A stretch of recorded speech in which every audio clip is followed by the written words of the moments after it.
Olá! Retornamos então para a terceira e última parte da aula de propedêutica reumatológica.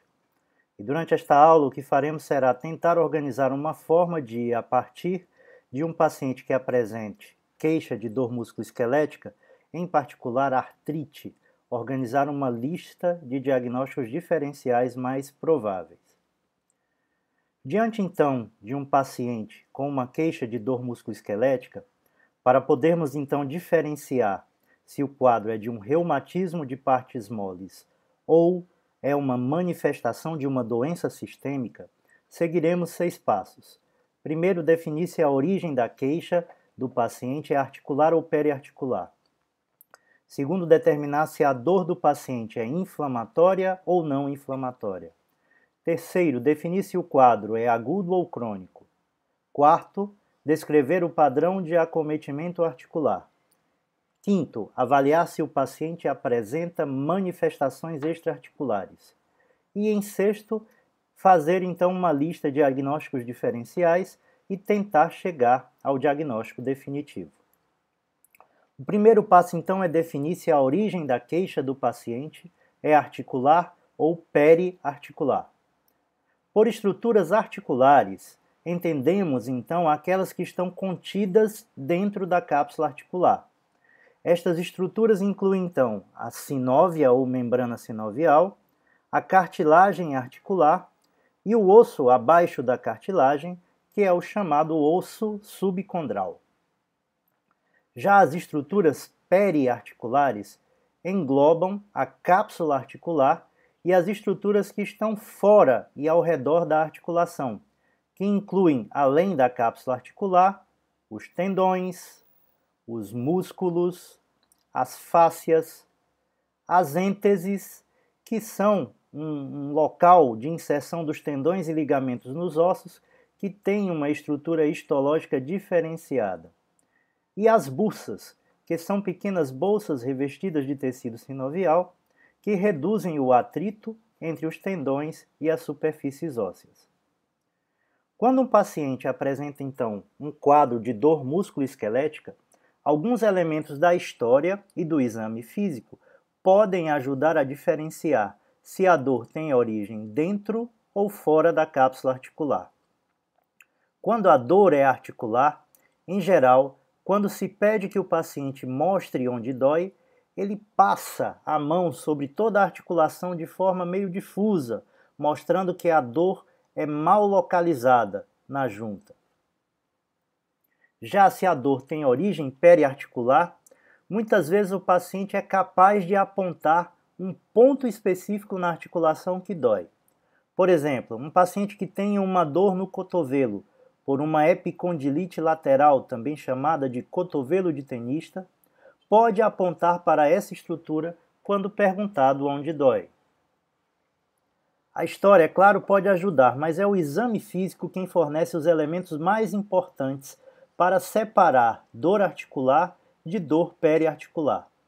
Se a dor do paciente tiver origem articular, tanto se o paciente executar o movimento ativamente, quanto se o movimento for executado passivamente pelo examinador, o paciente sentirá piora da dor.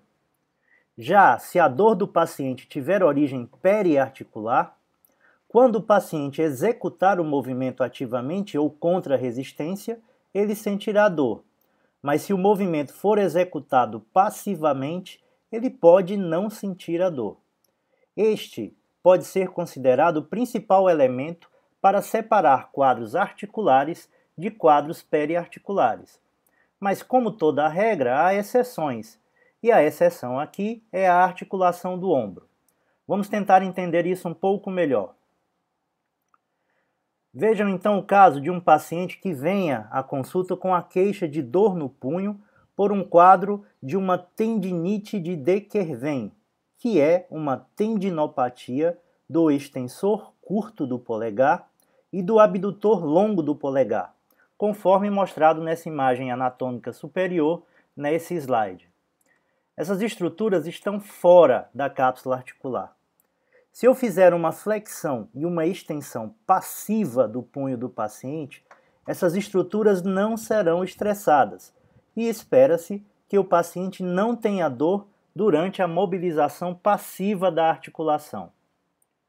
Para que eu desencadeie dor nesse paciente com tendinite de De Quervain, eu teria que fazer uma manobra que força os tendões do extensor curto e do abdutor longo do polegar no exame físico, a manobra ou teste de Finkelstein, ilustrado nessa imagem à direita. Cuidado, pessoal, quem responder manobra de Frankenstein na prova, perde a questão, hein? No ombro, contudo, a situação é diferente das outras articulações. As principais estruturas periarticulares acometidas no ombro são os tendões do manguito rotador, o supraespinal, o infraespinal, o redondo menor e o subescapular. Essas estruturas ficam, como podemos ver nessa imagem anatômica, abaixo do acrômio e da articulação acrômio-clavicular, bem como elas ficam abaixo desse ligamento destacado aqui nessa imagem com letras vermelhas, que é o ligamento coracoacromial. Ora, se os tendões do manguito rotador estiverem inflamados, mesmo eles estando por fora da articulação, se eu fizer uma abdução passiva do ombro, os tendões serão jogados contra o ligamento coracoacromial e o acrômio, e o paciente apresentará dor mesmo com a abdução passiva do ombro. Esta é, pois, uma exceção à regra da dor à mobilidade passiva para diferenciar comprometimento articular de periarticular. Para as outras articulações, quadril, joelho, cotovelo, punho, essa regra ela é válida, né? Se o paciente tiver dor com origem em estruturas periarticulares, o movimento passivo em geral, não desencadeia dor.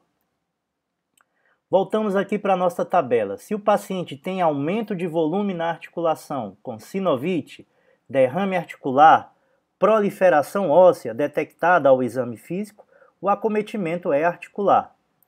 Se o paciente tem crepitações articulares, traduzindo comprometimento da cartilagem articular, e se ele apresenta deformidades articulares, esse quadro é provavelmente articular, uma vez que não se espera encontrar esses achados em pacientes com dor por doença periarticular.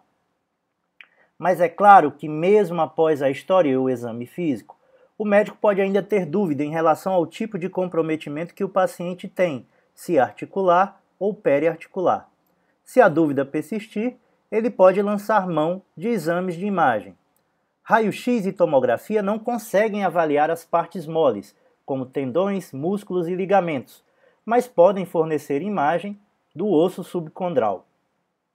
Já o ultrassom consegue avaliar bem as partes moles, enquanto a ressonância consegue avaliar tanto o osso como a cartilagem, a membrana sinovial e as partes moles periarticulares, mas tem um custo elevado e deve ser reservado para situações específicas.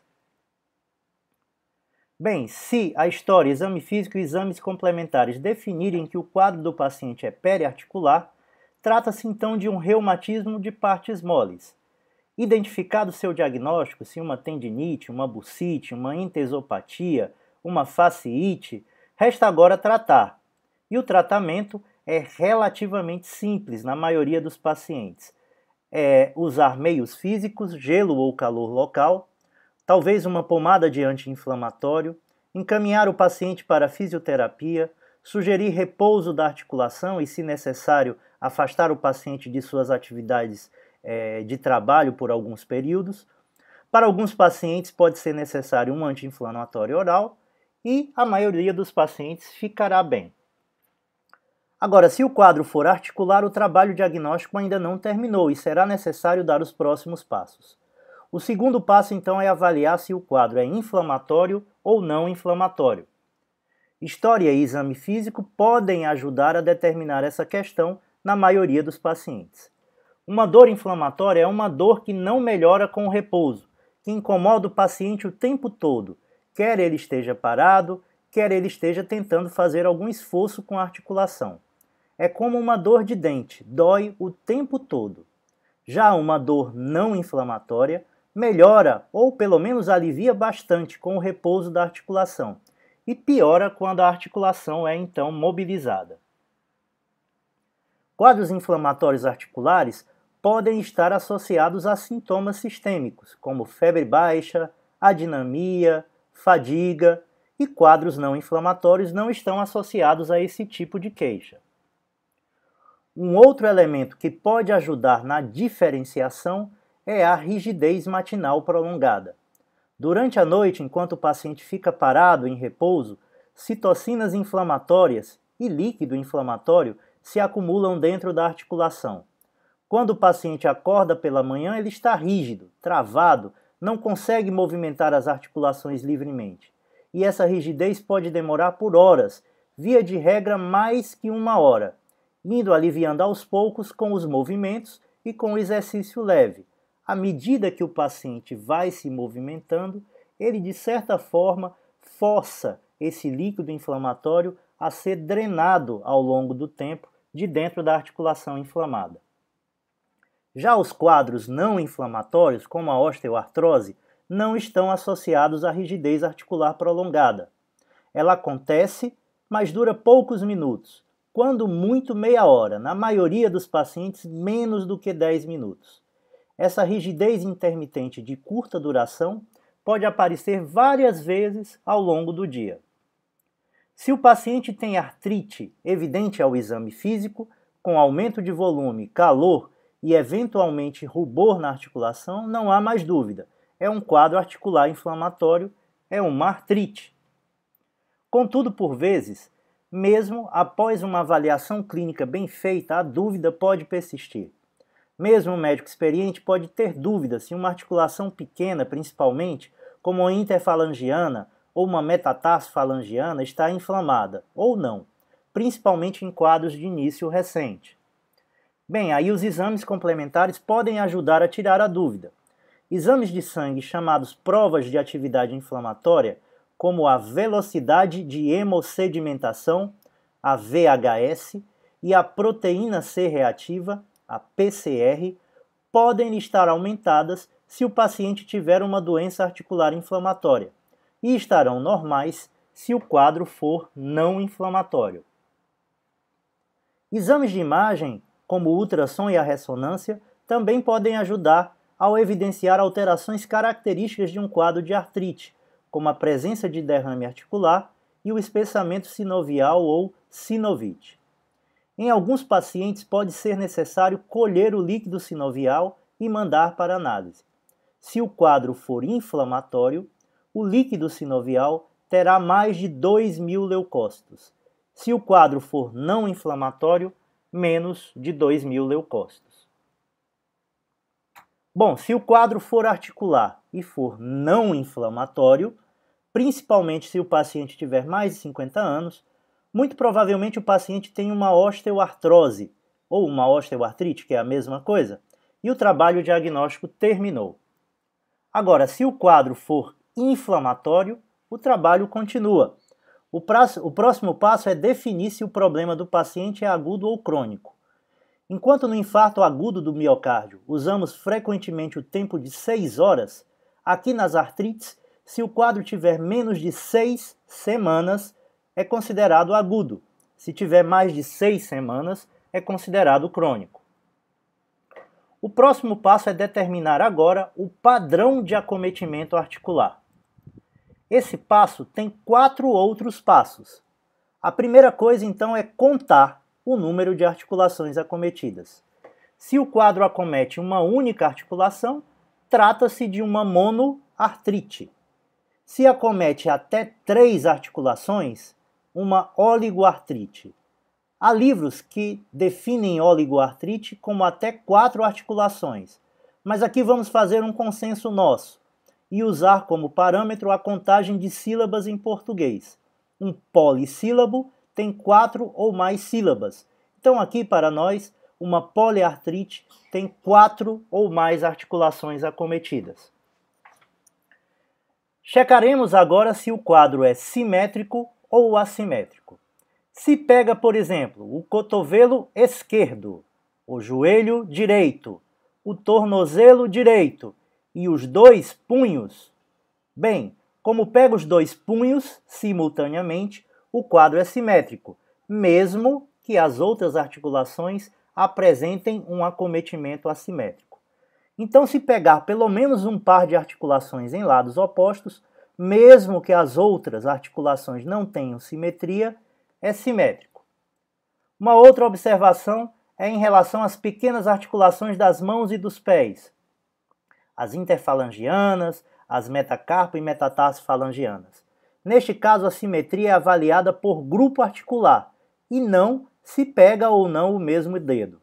Por exemplo, se pegar a quinta interfalangiana proximal da mão direita e a segunda interfalangiana proximal da mão esquerda, o quadro é simétrico, mesmo as articulações pertencendo a dedos diferentes. O terceiro passo agora é definir qual a evolução temporal da artrite.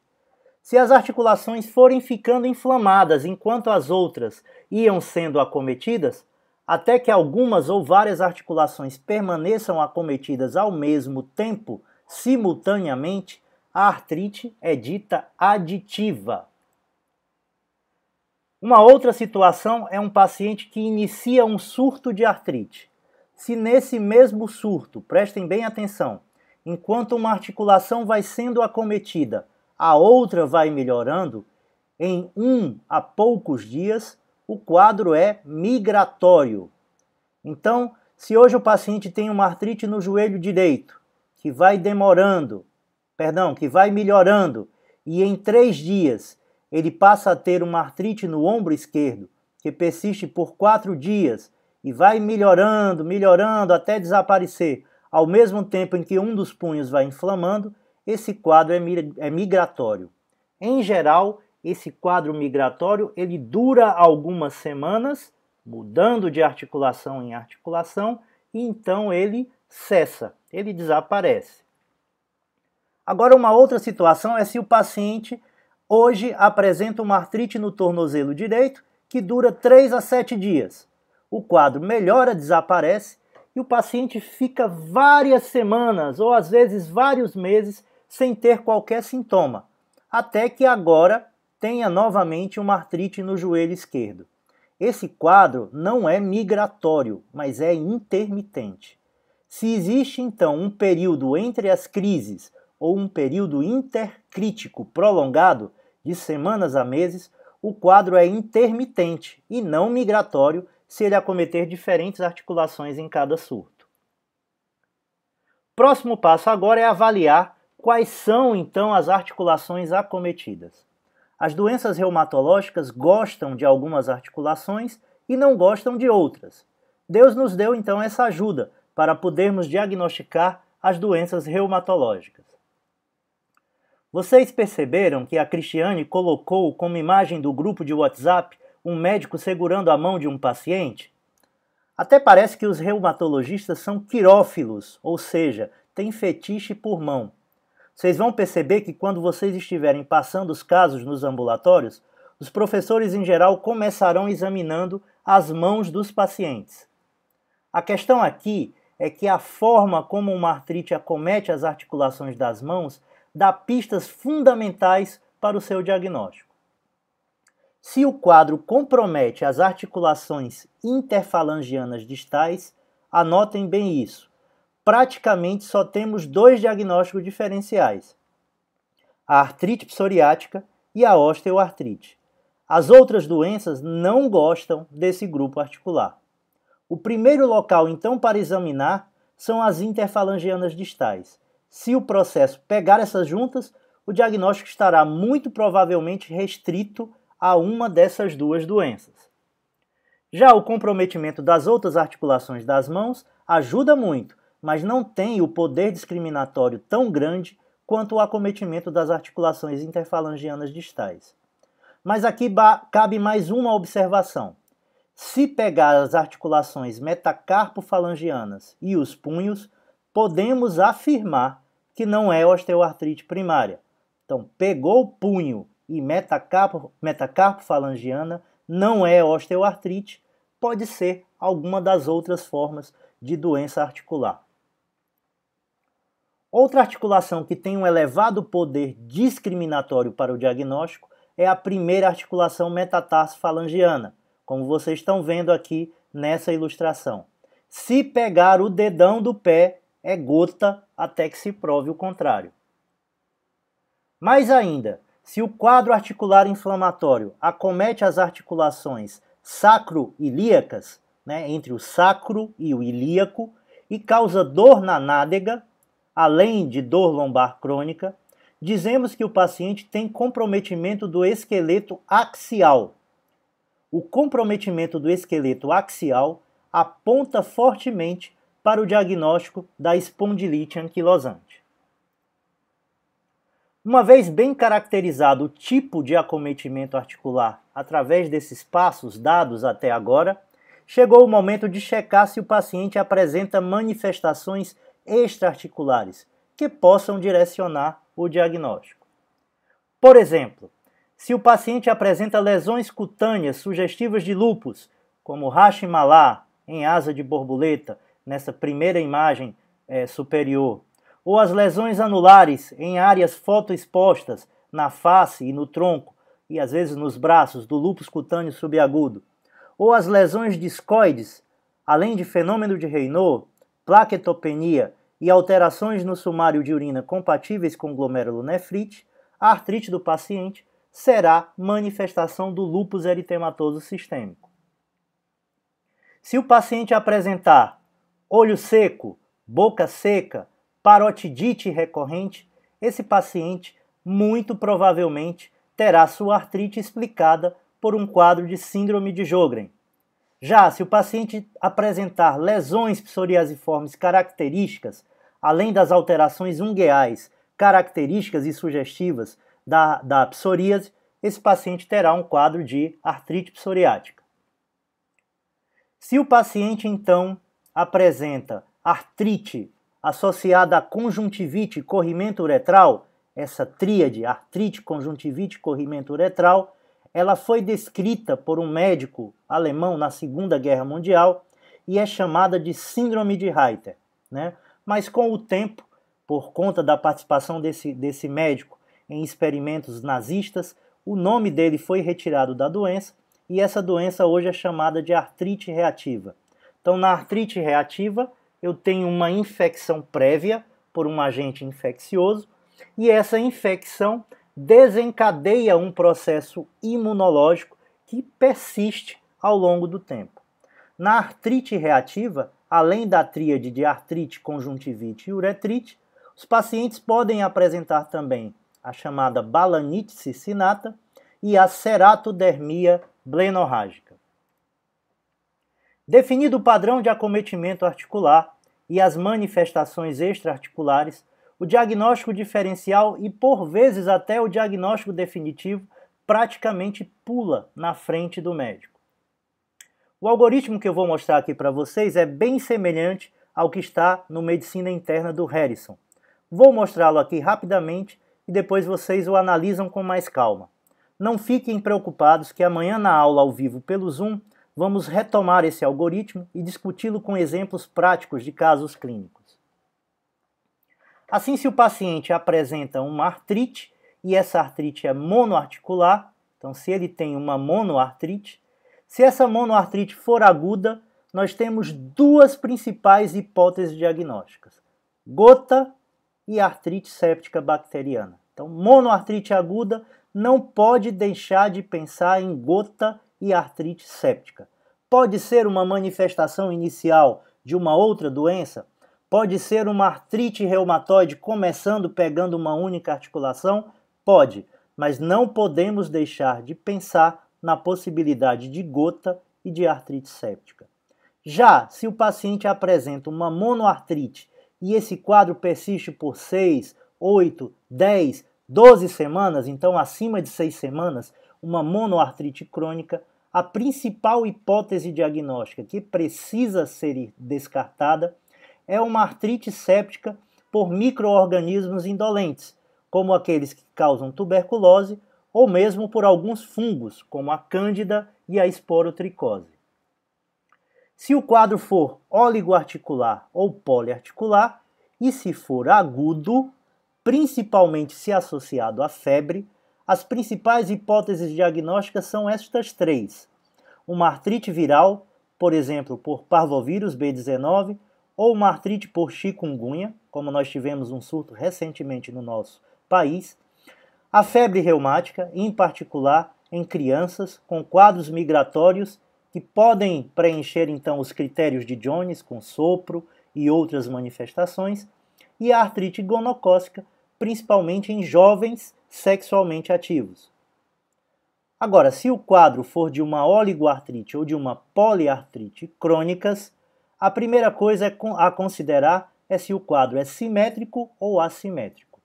Se o quadro for assimétrico, o mais provável é que o paciente tenha uma das chamadas espondiloartrites, que englobam a artrite psoriática, a artrite reativa, que nós já discutimos, bem como a espondilite anquilosante.